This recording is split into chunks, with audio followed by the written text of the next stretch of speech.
sweet friends, and welcome back to Peaceful Bird Garden. So I'm standing in the back food forest area because the peaches are ripening. We have been growing peaches now for, I want to say, 3 years. Yep, this is the third year that we've gotten any actual peaches off of our Florida Prince peach tree, and I will show that to you in a moment.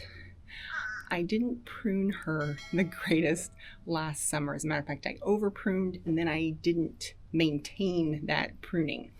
So most of my peach production is underneath on the bottoms. And after I finish harvesting, probably June timeframe, I will come out and do another video on how I prune our Florida Prince peach tree and the mistakes that I made and hopefully won't make again. Now, this peach tree has been so easy for us. It has been pretty much hands off other than the pruning. And I'm still getting the hang of having fruit trees that I'm essentially bonsaiing back here. So I'll take you along on that journey and we'll learn some stuff together, hopefully. But I wanted to just show you the tree in production because the peaches are so pretty. They are very tasty, and actually some of them are ready to pick and try. So I think I'll just try one for you so that you can get an idea of what they taste like. And we are in zone 10A. People are surprised that you can grow peaches this far south. This is a low chill. Florida Prince is the variety. It's a low chill cultivar that they've developed for climates like this, and so far it has been just a wonderful, easy experience for us with peaches. So let's take a look at this tree.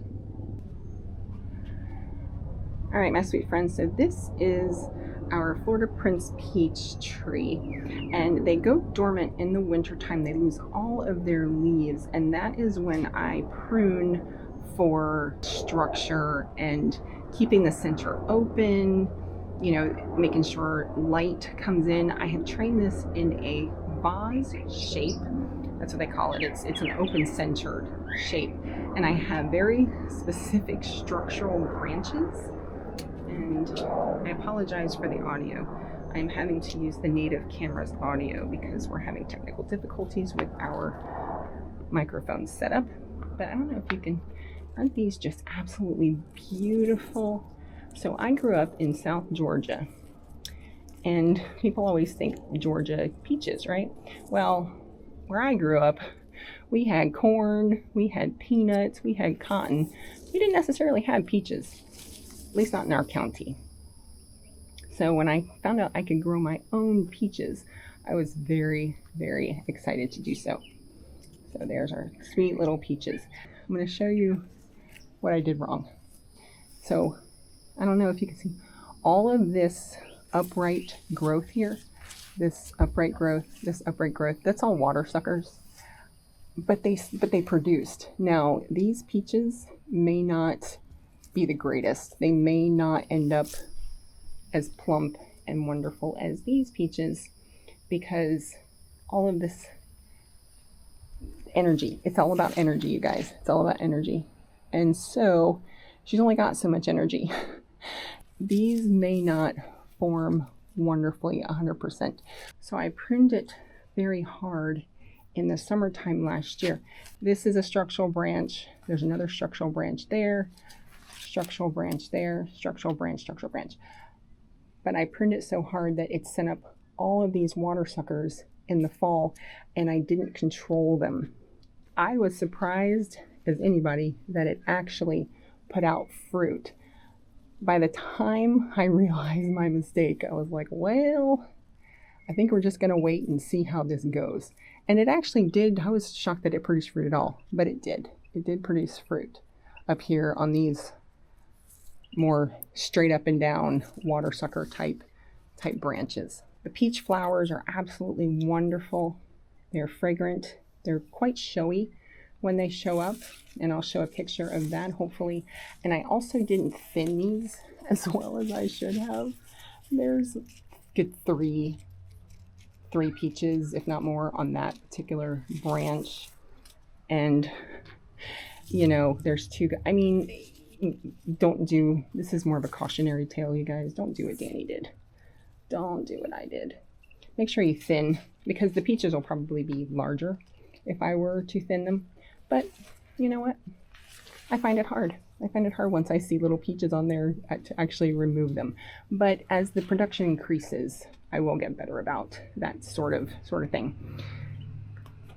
Now we only feed this tree with chop and drop, compost tea, some alfalfa meal tea. That's really it. That's all I feed my fruit trees with. And it's looking gorgeous. She's producing beautifully. Now I will not allow this tree to get any larger than I can harvest with my from standing on the ground. I'm not about to bust out a ladder or anything like that. So I essentially bonsai my fruit trees so that we can actually get more varieties into this space and also harvest what we, harvest it from a reasonable height, and we're not feeding the birds all of that other fruit that we just wouldn't be able to access. So this is all manageable. It's all, reachable, and I can protect it if I needed to. Isn't that a cute little thing? So I just pulled this off and I checked to see if they give, and it does. It gives, like a peach, like when you're in the grocery store. Now those are usually hard as a rock. They generally don't give you peaches that are ready to actually eat. You have to take them home and ripen them. But this one is, I like things to be ripe off of the tree. I think that's the way they taste the best. This one may not be 100%, but let's just see how that goes. But as you can see, they're very fuzzy. They're not very large, but this tree's only 4 years. It's only been in the ground for perhaps 4 years. So, but I believe that these particular varieties just don't put out gigantic peaches, but I don't need that anyway. So let's give this a try. Not 100% ready. It's still a little crunchy. Soft, but still somewhat firm. It tastes like a peach, you guys.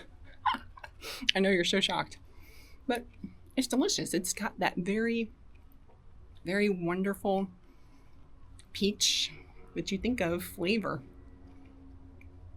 The fruit is not super fibrous. The skin is quite thin, but as I mentioned, very fuzzy. And the flesh clings to the stone, the peach stone, as opposed to some other peaches that you've seen that the seed or the stone comes clear away without holding on to the flesh. And there's all different terminology for that, but I'm not going to bore you with it. So yeah. Oh, they're so juicy, you guys. They are ridiculously juicy. And there is just absolutely nothing better than picking your own produce that you grew, that you know exactly what went in to the soil. You know it from seed, or from planting to harvest. So you're getting delicious, nutritious, toxin-free food. All right, my sweet friends, grow your own peaches. Florida Zone 10A. I hope you found this helpful. If you like this kind of content, growing your own healthy food in your backyard, planting natives for wildlife, come on the journey with us. Give us a like, hit subscribe, and I hope to see you again on another Peaceful Bird Gardens. Have a lovely morning.